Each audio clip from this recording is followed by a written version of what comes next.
I'm here to talk about aliens. Not like crazy conspiracy theories, but instead a logical approach that should help you feel more informed and level-headed about the topic. I'm not here to tell you why there aren't aliens, or to try to prove that they do exist. We're going to look at what science has to say about what our credence should be for the subject. Let's start off by discussing what we know for sure. There hasn't been any evidence at all for any aliens so far.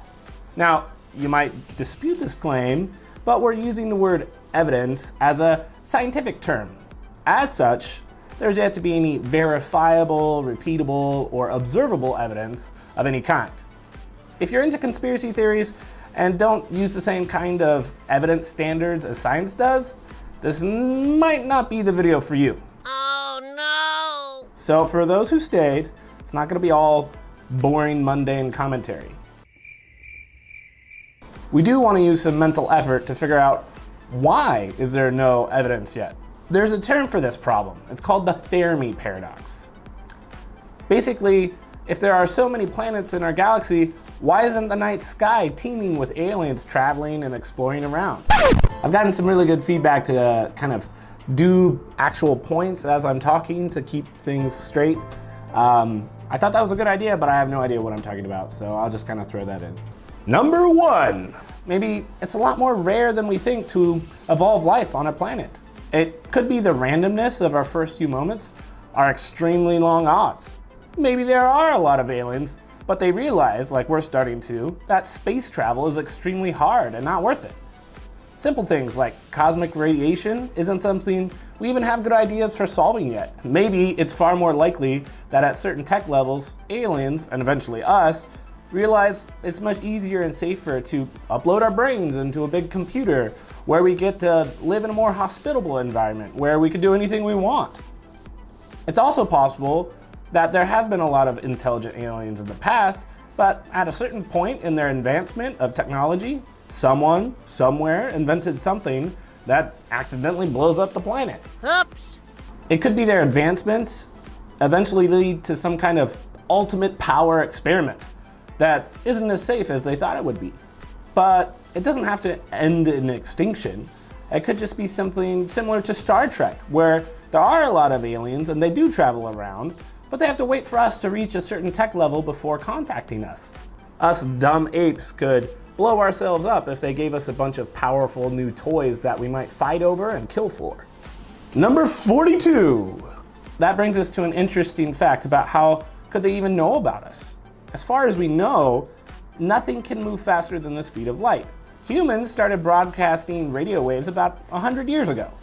Those radio waves move at the speed of light.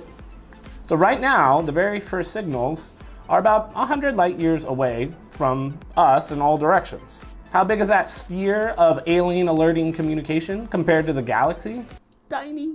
It's a sphere with a 200 light year diameter. But the Milky Way is 100,000 light years across and 1,000 light years thick.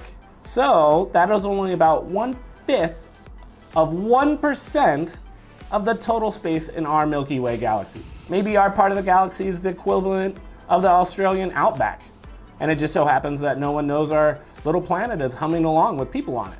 Sure, maybe they have faster ways to communicate, but we don't. We aren't even all that open to there being a possible useful way of communicating faster than light. But if there is, it could be like a rite of passage. Learn how to communicate faster than light and we'll respond. If there isn't a way to communicate faster than light, then it's going to be a laborious effort to communicate, even if we do find each other in the galaxy. Let's say that we get really lucky and some nice aliens hear our signal right now. They are 100,000 light years away. If they quickly send a response, we won't get it for another 100 years. Chances are that if there are aliens in the Milky Way, they aren't that close to us at all. It's kind of depressing. There very well could be a ton of intelligent life forms in the galaxy, but we could never meet or have a meaningful relationship just because it's so big. Too bad there isn't an equivalent of an alien bar we could go to and try to meet new people. Maybe we're supposed to just go to the center of the galaxy where there's more stars with more chances of people. Maybe life is common, but intelligent life isn't. They could make robots that make other robots, and send them out to all the systems in the galaxy in only 1 million years. That seems long, but in the context of the age of the universe, it's super small. Our solar system has been around for 4.5 billion years. Or another way to put it, 4,500 million years. If we converted the 4,500 million years into the life of one 12-year-old kid, 1 million years is only 1 day. So it might be as simple as finding a probe that's parked somewhere in our solar system. It might have instructions on it to where to look, what to do. We have already sent out 2 probes into space, and we only have 500 years of science under our belt. That 500 years of science is about 1.75 seconds of the 12-year-old's life compared to the age of our solar system. And his life is about 1/3 the age of the known universe, which is 13 billion years old, or 36 years old to the 12-year-old kid. What? There could be countless numbers of intelligent life that has existed, but is now extinct. I can't really even imagine what humans would look like in 1,000 years, much less 1 million. The whole North Korea thing scares me. Not because I think they're much of a threat, but because only one idiot has to blow it and plunge us into a nuclear war in the next 1,000 years for it to be a tragedy. Now, we apply that same logic to other intelligent life. Wait long enough, they will blow themselves up. Maybe we've made it much longer than most after finding the atom bomb, or maybe science ends up uniting alien races before they destroy themselves, and logic and reason win out. Paragraph 3, subsection 2. It's fascinating to me to think that if we did meet intelligent life, there's a good chance that they would mostly have the same scientific foundation as we do. Math and science would have led us to the same conclusions about gravity, atoms, particles, electromagnetism. If they have religions, if any of them are basically the same as one of ours, it'd be strong evidence for that religion being real and true. If not, then it would look, once again, like it would add to the idea of atheism being the correct belief. I thought I was gonna get through a whole video without mentioning religion, but you're wrong. I snuck it in there. We have a lot to learn from meeting aliens, just in confirming our own theories as well as being able to absorb their findings and perspectives. So far, we've only been talking about the likelihood that there is intelligent life in the Milky Way. As long as we are correct in the assertion that there isn't a feasible way to travel faster than light, then we are in fact confined to the local group. The local group is made of 2 bigger galaxies, the Milky Way and Andromeda, along with a few smaller galaxies. All the matter in the local group is bound through gravity and will eventually combine into a bigger galaxy called Milkdromeda.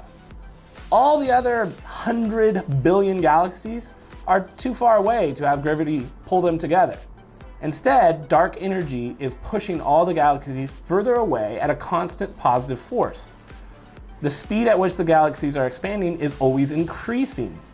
They're already moving away from us faster than the speed of light.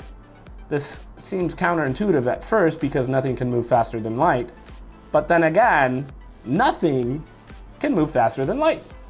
So the sad truth is, even if we got in a spacecraft that could go the speed of light and set out for the next closest galaxy outside of our local group, we would never get there.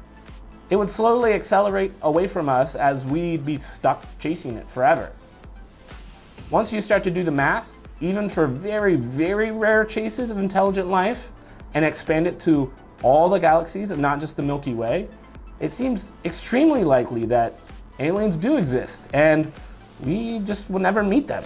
We have to hold on to the hope that there are some here in the Milky Way. Maybe we can meet them in the next 1 million years or so, as long as neither of us blow ourselves up before then.